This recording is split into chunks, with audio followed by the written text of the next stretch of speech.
The Lion, the Witch, and the Wardrobe, Chapter 5. Because the game of hide and seek was still going on, it took Edmund and Lucy some time to find the others. But when at last they were all together, which happened in the long room where the suit of armor was, Lucy burst out, "Peter, Susan, it's all true. Edmund has seen it too. There is a country you can get to through the wardrobe. Edmund and I both got in, and we met one another in there, in the wood. Go on, Edmund, tell them all about it." "What's all this about, Ed?" said Peter. And now we come to one of the nastiest things in the story. Up to that moment, Edmund had been feeling sick and sulky and annoyed with Lucy for being right, but he hadn't made up his mind what to do. When Peter suddenly asked him the question, he decided all at once to do the meanest and most spiteful thing he could think of. He decided to let Lucy down. "Tell us, Ed," said Susan, and Edmund gave a very superior look, as if he were far older than Lucy. There was really only a year's difference. And then a little snigger and said, "Oh yes, Lucy, I have been playing, pretending. That all her story about the country and the wardrobe is true, just for fun, of course. There's nothing there, really." Poor Lucy gave Edmund one look and rushed out of the room. Edmund, who was becoming a nastier person every minute, thought that he had scored a great success and went on at once to say, "There she goes again. What's the matter with her? That's the worst of young kids. They always—" "Look here," said Peter, turning on him savagely. "Shut up. You have been perfectly beastly to Lou ever since she started this nonsense about the wardrobe. And now you're playing games with her about it and setting her off again. I believe you did it simply out of spite." "But it's all nonsense," said Edmund, very taken aback. "Of course it's all nonsense," said Peter. "That's just the point. Lou was perfectly all right when we left home, but since we've been down here, she seems to be either going crazy in the head or else turning into a most frightful liar. But whichever it is, what good do you think you'll be doing by jeering and nagging her one day and encouraging her the next?" I thought, said Edmund, but he couldn't think of anything to say. "You didn't think anything at all," said Peter. "It's just spite. You've always liked being beastly to anyone smaller than yourself. We've seen that at school before now." "Do stop it," said Susan. "It won't make things any better having a row between you two. Let's go and find Lucy." It was not surprising that when they found Lucy, a good deal later, everyone could see that she had been crying. Nothing they could say would make any difference.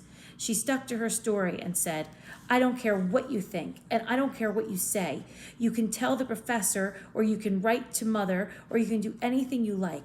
I know I've met a fawn in there, and I wish I'd stayed there, and you all are beasts, beasts." It was an unpleasant evening.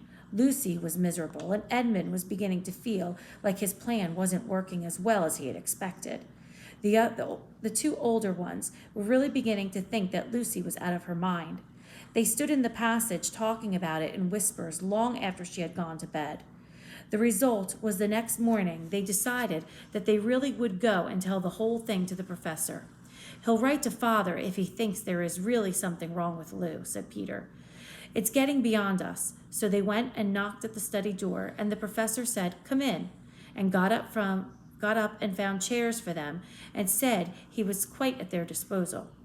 Then he sat listening to them with the tips of his fingers passed together and never interrupting till they had finished the whole story. After that he said nothing for quite a long time. Then he cleared his throat and said the last thing either of them expected. "How do you know," he asked, "that your sister's story is not true?" "Oh, but," began Susan, and then stopped. Anyone could see from the old man's face that he was perfectly serious. Then Susan pulled herself together and said, "But Edmund said they only had been pretending." "That is the point," said the professor, "which certainly deserves consideration. Very careful consideration. For instance, if you will excuse me for asking the question, does your experience lead you to regard your brother or your sister as the more reliable? I mean, which is the more truthful?" That's just the funny thing about it, sir, said Peter. Up till now, I'd have to say that Lucy every time. And what do you think, my dear? Said the professor, turning to Susan. Well, said Susan, in general, I'd say the same as Peter. But this couldn't be true. All this about the wood and the fawn? That is more than I know, said the professor. And a charge of lying against someone whom you have always found truthful is a very serious thing indeed. We were afraid it might even be lying, said Susan. We thought there might be something wrong with Lucy. Madness, you mean? Said the professor quite coolly. Oh, you can make your minds easy about that. One only has to look at her and talk to her to see that she is not mad. But then, said Susan and stopped. She had never dreamed that a grown-up would talk like the professor and didn't know what to think. Logic, said the professor, half to himself. Why don't they teach logic at these schools? There are only 3 possibilities. Either your sister is telling lies, or she is mad, or she is telling the truth. You know, she doesn't tell lies, and it is obvious that she is not mad. For the moment then, and unless any further evidence turns up, we must assume that she is telling the truth. Susan looked at him very hard and was quite sure from the expression on his face that he was not making fun of them. But how could it be true, sir? Said Peter. Why do you say that? Asked the professor. Well, for one thing, said Peter, if it was real, why doesn't everyone find this country every time they go to the wardrobe? I mean, there was nothing there when we looked. Even Lucy didn't pretend there was. What has that have to do with it? Said the professor. Well, sir, if things are real, they're there all the time. Are they? Said the professor. Peter did not quite know what to say. But there was no time, said Susan. Lucy had no time to have gone anywhere, even if there was such a place. She came running after us the very moment we were out of the room. It was less than a minute, and she pretended to have been away for hours. That is the very thing that makes her story so likely to be true, said the professor. If there really is a door in this house that leads to some other world, and I should warn you that this is a very strange house, and even I know very little about it. If, I say, she had got into another world, I should not be at all surprised to find out that the other world had a separate time of its own, so that however long you stayed there, it would never take up any of our time. On the other hand, I don't think many girls of her age would invent that idea for themselves. If she had been pretending, they would have hidden for some reasonable time before coming out and telling her story. But do you really mean, sir, said Peter, that there could be other worlds all over the place, just round the corner like that? Nothing is more probable, said the professor, taking off his spectacles and beginning to polish them while he muttered to himself. I wonder what they do teach at these schools. But what are we to do? Said Susan. She felt the conversation was beginning to get off the point. My dear young lady, said the professor, suddenly looking up with very sharp expression at both of them. There is one plan which no one has yet suggested, and which is well worth trying. What's that? Said Susan. We might all try minding our own business, he said. And that was the end of the conversation. After this, things were a good deal better for Lucy.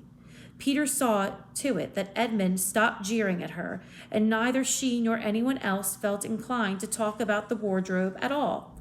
It had become a rather alarming subject, and so for a time it looked as if all the adventures were coming to an end, but that was not to be.